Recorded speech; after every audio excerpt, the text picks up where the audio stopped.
Hello friends, कैसे हैं आप सब। आज की इस वीडियो में मैं आपके लिए एक क्वेश्चन का जो कि मेरे इनबॉक्स में आया है उसके कुछ ज्योमेट्रिकल अप्रोच लेकर आया हूं। और ये क्वेश्चन ये है कि भाई सामने आपको फिगर दिख रही है ए बी एंड सी, इसके कुछ एंगल्स दिए हुए हैं 30, 40, 20 एंड 20। और ये जो एंगल ओ सी बी है इसको ये फाइंड आउट करवाना चाह रहा है। तो हालांकि भाई क्वेश्चन है तो साइन रूल से भी और भी कई अप्रोच हो सकती हैं, लेकिन मैं यहाँ आपको दो अप्रोचेज जो हैं अलग अलग बताने जा रहा हूँ। तो ध्यान देते हैं कि कौन कौन सी वो दो अप्रोच हैं।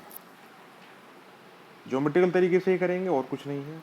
और आपका एक कंसेप्ट बिल्डिंग वाला जो है ये वीडियो रहेगा, तो आप जो है इस पर ध्यान दीजिए। तो चलिए फिर स्टार्ट करते हैं। Angle A B C, okay let's start.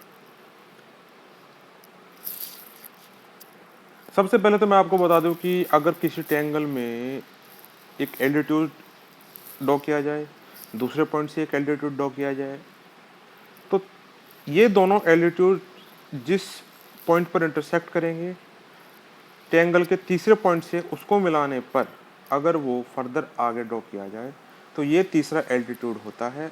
और तीनों एल्टीट्यूड्स हमेशा किसी एक पॉइंट पर इंटरसेक्ट करते हैं। तो यही जो कंसेप्ट है कि भाई किसी भी ट्रायंगल के तीन एल्टीट्यूड्स किसी एक पॉइंट पर इंटरसेक्ट करेंगे, इस कंसेप्ट को हम यहाँ इस क्वेश्चन में अप्लाई करने जा रहे हैं। देखिए आपको मजा आने वाला है। आप देखिए भाई बीओ जो है मैंने इसको फर्दर आगे बढ़ाया, इसी तरीके से सीओ लाइन को मैंने आगे बढ़ाया है। और मैं यहाँ इसका नाम कर देता हूँ, ये एम है और ये एन है। अब सबसे पहले आप जो है कंसीडर करेंगे triangle A B and N. ठीक, तो ट्रायंगल बी ए एन, इसमें जो एंगल बी है वो 20 डिग्री है। ठीक, इसे हम नोट डाउन कर लेते हैं भाई। Angle B is equal to 20। Okay, मेरे ख्याल से सबको समझ में आया होगा। तो angle B is equal to 20। इसी तरीके से आप देख सकते हैं इस ट्रायंगल में, यानी ट्रायंगल बी ए एन में जो एंगल ए है वो कितना है, वो है 30 + 40 इज इक्वल टू 70 डिग्री। ठीक, तो ये दोनों मिलाकर हुए angle A and angle B equal to 90। तो इस ट्रायंगल का जो तीसरा एंगल यानी एंगल एन है वो गारंटी से कितना होगा, वो 90 होगा। इसका मतलब ये होगा कि जो बी एन लाइन है वो ट्रायंगल एबीसी के लिए एक एल्टीट्यूड है। ठीक, इसी तरीके से अब आप कंसीडर कीजिए ट्रायंगल सी ए एम। इसमें भी आप इसी तरीके से देख सकते हैं भाई, एंगल ए जो है वो 70 है, एंगल सी जो है वो 20 है, ऑलरेडी गिवन है। और एंगल एम इसी तरीके से कितना बचेगा, 90 डिग्री।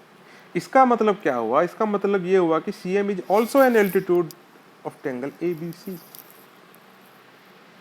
तो बी एन और सी एम ये दोनों एल्टीट्यूड्स हैं और ये इंटरसेक्ट करते हैं किस पॉइंट पर, पॉइंट ओ पर। तो इसका मतलब हुआ, इट इंप्लाइज दैट अगर हम ए ओ को फर्दर आगे बढ़ाएं, ए ओ कहाँ है, ये है, तो ये भी एक एल्टीट्यूड होगा। और एल्टीट्यूड होगा इसका मतलब क्या होगा, ये बीसी के परपेंडिकुलर होगा। बीसी जो लाइन है इसके परपेंडिकुलर होगा। तो इस पॉइंट को हम नाम दे देते हैं पॉइंट के।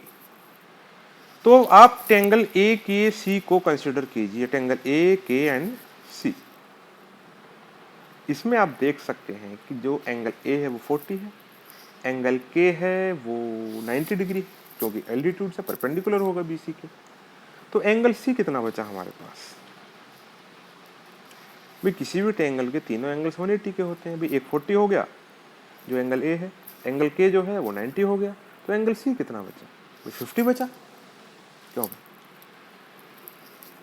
अब जब ये एंगल 50 बचा और हमें फाइंड आउट करना है एंगल एम सी बी, ये total angle A C B 50 है, ए सी एम 20 है, तो जो एंगल हमें फाइंड आउट करना था वो कितना बचा, 50 - 20 यानी कितना, 50 - 20 यानी 30। ये हमारा क्वेश्चन था और इसका आंसर हमने फाइंड आउट कर लिया 30। बहुत छोटा सा कंसेप्ट था, एक एल्टीट्यूड्स परपेंडिकुलर होते हैं, एक पॉइंट से जाते हैं, ये अप्रोच थी। और जो दूसरी अप्रोच मैं आपको बताने जा रहा हूँ, हालांकि थोड़ी सी लेंथी है, लेकिन बाय गॉड मजा आने वाला है आपको। उस अप्रोच को देखिए। ट्रायंगल ए ओ बी इस क्वेश्चन में है, तो हम क्या करते हैं, बिल्कुल सेम एक ऐसा ही ट्रायंगल ए ओ के ड्रॉ कर लेते हैं। अब इसमें प्रॉब्लम ये आती है कि भाई ए ओ के ड्रॉ तो हम कर लें, लेकिन पॉइंट के किधर होगा, अब उसका अंदाजा हमको या आपको किसी को भी नहीं, मुझे भी नहीं है। तो मैं कहीं एक जगह पॉइंट के ले लेता हूँ, मान लीजिए कि बीसी लाइन के नीचे है कहीं, या ऊपर, कहीं भी आप ऊपर ले सकते हैं, कोई प्रॉब्लम नहीं। मैंने ये नीचे ले लिया, ये यहाँ पॉइंट के है। ये हमने same triangle A O B की तरह ही बनाया है। A B is equal to A K होगा, B O is equal to B K, यानी कि ये इसमें कॉन्ग्रुएंसी है। Triangle A O B is congruent to triangle A O K. ठीक, अगर ऐसा है तो फिर एंगल ओ ए के भी 30 होगा। A B is equal to A K, O B is equal to O K, इस तरीके से होगा। तो एंगल के ए सी कितना बचा, 40 माइनस 30 इज इक्वल टू 10, और इसलिए एंगल ए के ओ भी 20, क्योंकि दोनों ट्रायंगल कॉन्ग्रुएंट है। के एंड सी को हमने मिला दिया है। तो ये जो दो एंगल 20-20 के हैं, ये इंप्लाई करेंगे कि भाई एक सर्कल जो है हम ड्रॉ कर सकते हैं, क्योंकि कोड ए जो है वो ये दो पॉइंट्स पर के और सी पर 20-20 एंगल बना रही है। अब यहाँ आप ध्यान दीजिए भाई, ये एंगल 30 है, के ए ओ, इसलिए के सी ओ भी 30 होगा। ये प्रॉपर्टी है सर्कल की, किसी कोड पे जो कोड एंगल बनाते हैं सर्कमफ्रेंस पर। हमने ए ओ को फर्दर आगे बढ़ा दिया, और इसी तरीके से हमने सी को भी आगे की तरफ बढ़ा दिया। मान लीजिए ये पॉइंट एम पर इंटरसेक्ट करते हैं। ठीक, अब आप कंसीडर कीजिए ट्रायंगल ए एम सी को। ए एम सी में angle A is equal to 30 plus 10 is equal to 40, angle C is equal to 30 plus 20, 30 अभी हमने फाइंड आउट किया, तो ये कितना हो गया 50। तो एंगल एम कितना बचा, एंगल एम तो 90 बचा, तो इसका मतलब ए एम सी 90 डिग्री है। ठीक, चलिए ये बात अभी हम यहाँ थोड़ी देर के लिए रोक देते हैं। मैं आपको एक दूसरा कंसेप्ट बताता हूँ। कभी आपने सोचा है कि आइसोसेलेस ट्रायंगल जो होता है कोई भी, उसकी जो दोनों साइड्स इक्वल होती हैं, उन दोनों साइड्स के बीच में जो एक एंगल होता है, अगर उसको बाइसेक्ट करते हुए एक लाइन खींचें तो वो तीसरी साइड को हमेशा परपेंडिकुलर होगी। ठीक, और इसी परपेंडिकुलर बाइसेक्टर पर अगर हम कोई पॉइंट ले लें, कोई भी पॉइंट, कहीं भी कोई एक पॉइंट ले लीजिए इस लाइन, मान लीजिए मैंने यहाँ एक पॉइंट ले लिया और इसको नीचे वाले दोनों पॉइंट से मैं मिला देता हूँ, मान लीजिए पॉइंट ओ है। ठीक, तो ये जो एंगल होंगे जो मैंने रेड यहाँ क्रॉस किए हैं, ये इक्वल होंगे। कोई और पॉइंट ले लें, ओ से नीचे ले लें, तो ये जो मैंने ब्लू पेन से किए हैं, ये एंगल्स आपस में इक्वल होंगे। और ये नीचे वाला जो एंगल बचा है, ये वाला, और इधर ये वाला, ये दोनों भी आपस में इक्वल होंगे। अब आप कहेंगे कि भाई आप ये चीज हमें क्यों बता रहे हो, क्यों? वो मैं इसलिए बता रहा हूं क्योंकि ये जो फिगर है हमारे जो क्वेश्चन है उसके एक पार्ट से कोरिलेट करती है। कहाँ कोरिलेट करती है, वो यहां मैं आपको बताता हूं। देखो, अपर वाला पॉइंट ए है, लेफ्ट हैंड साइड वाला बी, और राइट हैंड साइड वाला के। इसमें भी A B equal to A के है क्योंकि कॉन्ग्रुएंसी थी। इस तरीके से A B O A O के ओ ए को ए के ओ इसमें कॉन्ग्रुएंट है, और ये बीच वाला पॉइंट है एम। अब कहेंगे एम यहाँ क्यों, मैं बताता हूँ। क्योंकि ये 90 डिग्री है। तो इसका क्या मतलब हुआ, इसका ये मतलब हुआ कि भैया जो पॉइंट के है उसे लेने में कहीं कोई मिस्टेक हुई है, क्योंकि मैंने शुरू में बता दिया कि मुझे भी नहीं पता कि कहाँ होने वाला है। अब देखो, क्वेश्चन ये अराइज होता है कि भाई बी एम के एक स्ट्रेट लाइन है। ठीक, इसी तरीके से अभी हमने फाइंड आउट किया थोड़ी देर पहले, एम के सी भी एक स्ट्रेट लाइन है, लेकिन ये तो फिगर में अलग अलग है। तो इसका मतलब क्या हुआ, ये चारों पॉइंट कोलिनियर तब होंगे जब ये चारों पॉइंट कोलिनियर हो, तब ये दोनों लाइंस कोलिनियर होंगी, हमारी ये दोनों कंडीशन सेटिस्फाई होंगी।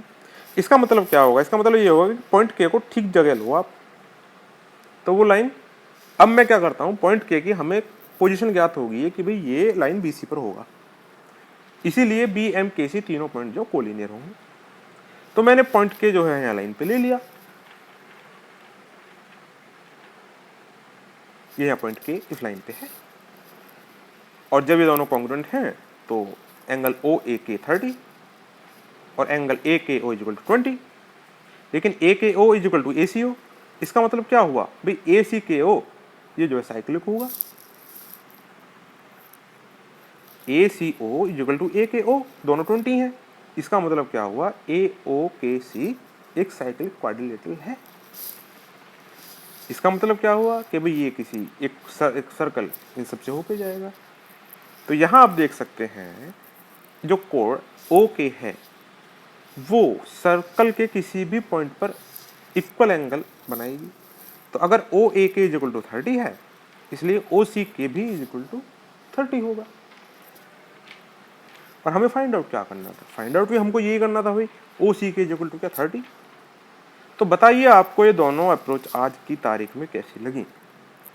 आज की वीडियो में इतना ही। क्वेश्चन इनबॉक्स में आया, मैंने आपको 2 सॉल्यूशन बताए। आप अपनी एनालिसिस पावर बढ़ाइए, और सेकंड अप्रोच है ये काफ़ी अच्छी थी, आप इसके बारे में एक बार सोचें। और अगर किसी भी सॉल्यूशन में ज़रा सी भी प्रॉब्लम है तो आप मुझे लिखना ना भूलें, कमेंट में बता सकते हैं, मैं आपको आराम से हर एक क्वेश्चन के बारे में सॉल्व करूँगा। तो thank you for watching and wait for my next video.